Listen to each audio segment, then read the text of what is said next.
Alright, so I'm pleased to announce that Impact wasn't that bad this week. A slight improvement. Not a bad show overall, some decent stuff, some shit. Let's take a look. We start off with some shit. A boring fucking segment, as always, with Hogan, Sting, Brooke. Sting can't even fucking talk. He's lost his goddamn mind. Bully Ray furthers the storyline with Brooke for God knows what fucking reason, saying that he still loves her. This is getting tiresome already. Is there any way where we can move past this already?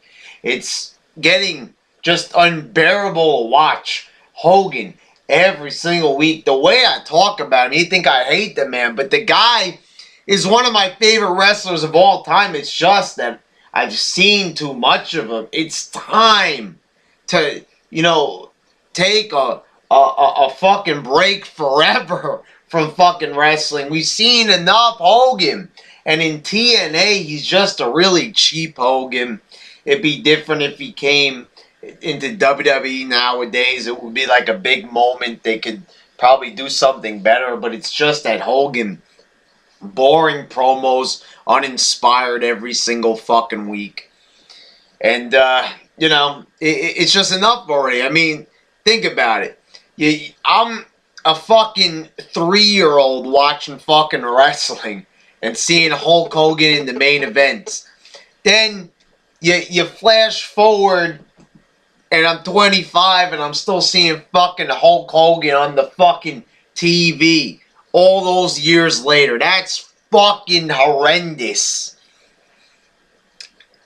So they got Suicide returning and he defeats Joey Ryan and Petey Williams. Overall, pretty decent match. I ain't gonna knock Suicide based on his wrestling. I don't know who is playing a role of Suicide tonight. I know it was usually Kazarian who played him. I don't know who was doing it this week. But a pretty decent match. I don't understand why Suicide, of all people, is back. The character, the foundation of the character was when they released TNA Impact the game. It was the character that you played in the career mode, and now he's back for some reason. Even though the game is fucking 4 years old, we're still going back to this shit. This is fucking insane. We're going back to a game from that long ago. Can we get anything that makes any fucking sense here? But overall, it's a good match. Suicide wins. Like I said, good wrestling in this match, but it's just strange that they would have a character. And the costume, this costume is so fucking cheesy looking. It looks like it belongs in WWE in the PG era. Looks like that motherfucker should be dancing around with Brodus Clay and fucking Ten-Sided, Sweet Tea, whatever. Then Sam Shaw comes out. Oh my god, what a big fucking jobber. It just comes out of fucking nowhere. He's back.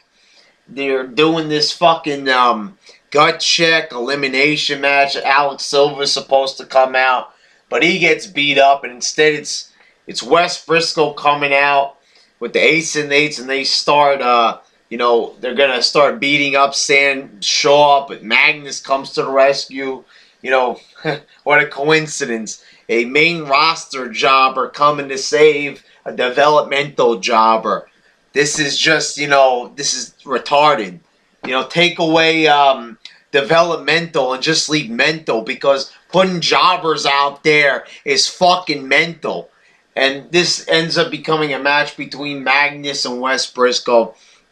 Not a bad match. Actually decent, considering, Magnus isn't that bad, but Wes should have never been fucking wrestling big time matches against Kurt Angle. Okay, it ends with a disqualification finish. Old Ace and Eight jumps in. Samoa Joe comes back to little fanfare. They do some weird shit in this fucking organization. Samoa Joe's music plays, but the announcers don't acknowledge it until he hits the ring. Joe's back. I really don't care. He's, Samoa Joe isn't as good as he used to be. He's very uninspired. The guy needs some drive, some motivation, something. And then we got Anderson defeating Kurt Angle in what was a pretty good match, a decent match here.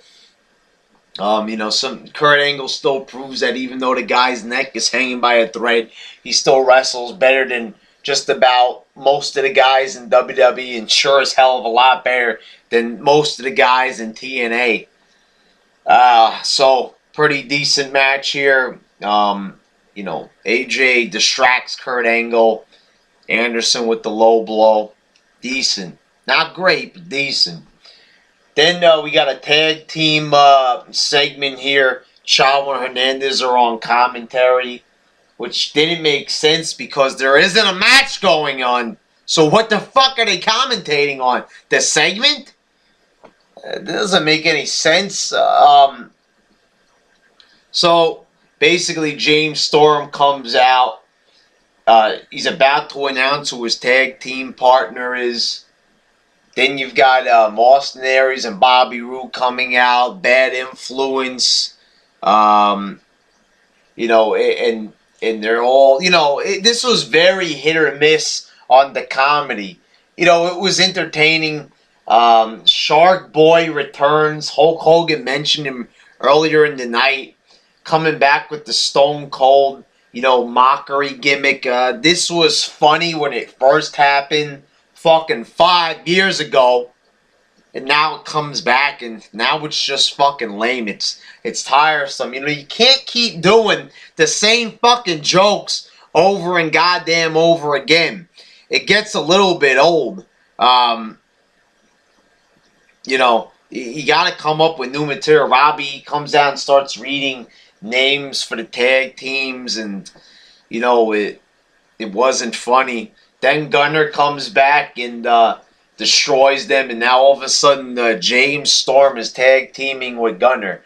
Gunner was a jobber pretty much. Now he's fucking tag teaming with pretty much a main eventer, main event caliber star here, which I guess they're giving him another chance. I guess this is the way of TNA copying the Michael McGillicuddy thing. Let's give a guy who was just jobbing a year ago a chance.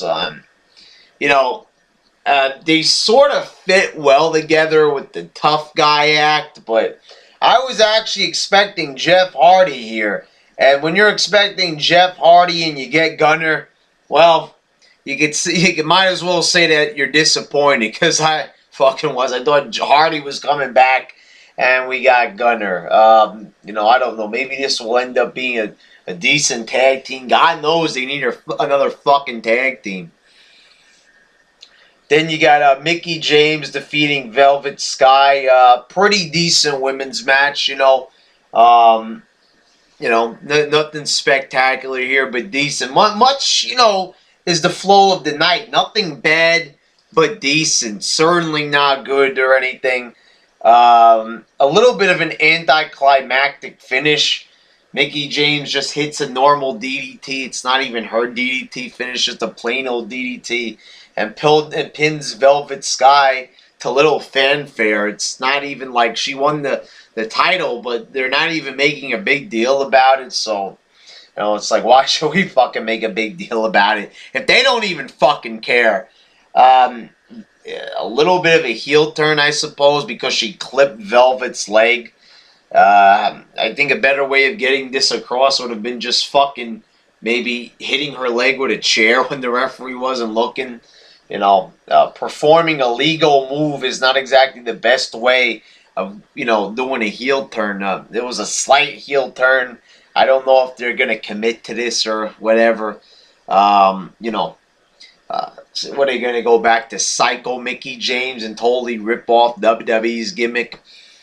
Anyway, decent match. Not that much to complain about.